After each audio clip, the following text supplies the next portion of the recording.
Welcome back student, this is me Hamid Khan and you are watching my channel Hamid biologist.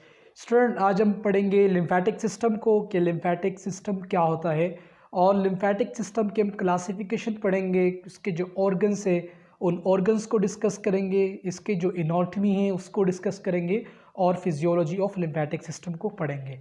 So student, lymphatic system क्या है? Lymphatic system एक ख़ास किस्म का system होता है जो कि दो तरफा काम कर रहे होते हैं, यानी कि टू वे में ये फंक्शंस कर रहे होते हैं। एक में ये सर्कुलेटरी सिस्टम में भी तो सर्कुलेटरी सिस्टम के तौर पे भी काम कर रहे होते हैं, जबकि अदर हैंड ये हमारे इम्यून सिस्टम के तौर पे भी काम कर रहे होते हैं। फॉर एग्जांपल मैं आपको इसकी एक मिसाल दूं कि ह्यूमन ब्लड यानी कि जो हमारा ब्लड है उसके 20 लीटर सर्कुलेशन होती है डेली।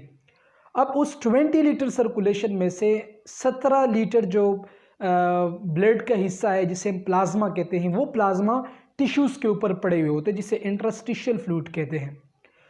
लेकिन जो 20 लीटर्स है, 20 लीटर्स प्लाज्मा सेपरेट होके वो 20 लीटर्स यानी कि टिश्यूज़ के ऊपर बात कर रहे होते हैं।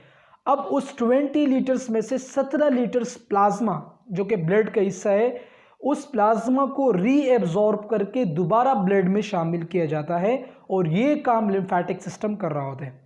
मैं इसको दोबारा रिपीट कर रहा हूँ कि सर्कुलेटरी सिस्टम जो दिल से खून निकलता है हमारे बॉडी की तरफ फैलते हैं, पर डे के हिसाब से 20 लीटर इसकी जो फिल्ट्रेशन रेट होती है वो 20 लीटर होती है। ये सर्कुलेटरी रेट है।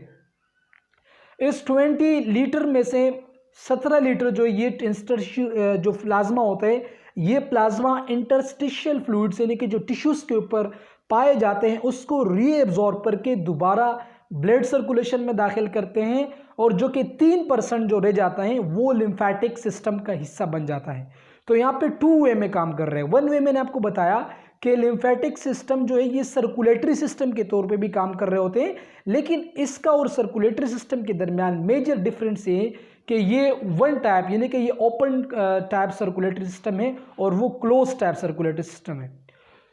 इससे यूनि डायरेक्शनल फ्लो होती है, यानी कि एक तरफ ये जो प्लाज्मा होता है इंटरस्टिशियल फ्लूइड्स के ऊपर उसको रीअब्जॉर्ब करके हमारे ब्लड में रिसाइकल करते हैं, जबकि जो 3% रह जाते हैं वो लिम्फेटिक सिस्टम का हिस्सा बनते हैं। सो स्टूडेंट, अभी हम इसके ऑर्गन्स की बात करें तो मैंने इसके डेफिनेशन बताई, मैं इसको दोबारा इसकी डेफिनेशन बताऊंगा कि इसकी डेफिनेशन क्या है। Lymphatic system is a sub system of immune and circulatory system. Circulatory system में ये 17 लीटर प्लाज्मा को रीअब्जॉर्ब करके ब्लड सर्कुलेशन में दाखिल करते हैं, जबकि इम्यून सिस्टम में T cell, B cell, macrophages और डेंड्रेटिक सेल्स जो हमारे इम्यून सिस्टम के सेल्स हैं उसकी मैचुरेशन और उसकी मेकिंग, उसके अंदर जो एडाप्टेशंस होती है वो तमाम तर लिम्फेटिक सिस्टम कर रहा होता है। अब लिम्फेटिक सिस्टम के दो बेसिक ऑर्गन्स हैं, एक है प्राइमरी और दूसरे सेकेंडरी। जो प्राइमरी लिम्फोइड ऑर्गन है उसमें बोन मेरो और थाइमस शामिल है, जबकि सेकेंडरी लिम्फोइड ऑर्गन में स्प्लीन शामिल है, पायर पेचिस जो हमारे इंटेस्टाइन में पाए जाते हैं और इसके साथ साथ टॉन्सल जो कि ओरल कैविटी में लोअर रिस्पिरेटरी ट्रैक्ट के साथ ही पाए जाते हैं, जिसे हम टॉन्सल्स कहते हैं। ये जो है सेकेंडरी लिम्फोइड ऑर्गन्स का हिस्सा है, इसे डिफ्यूज लिम्फोइड ऑर्गन्स भी कहते हैं।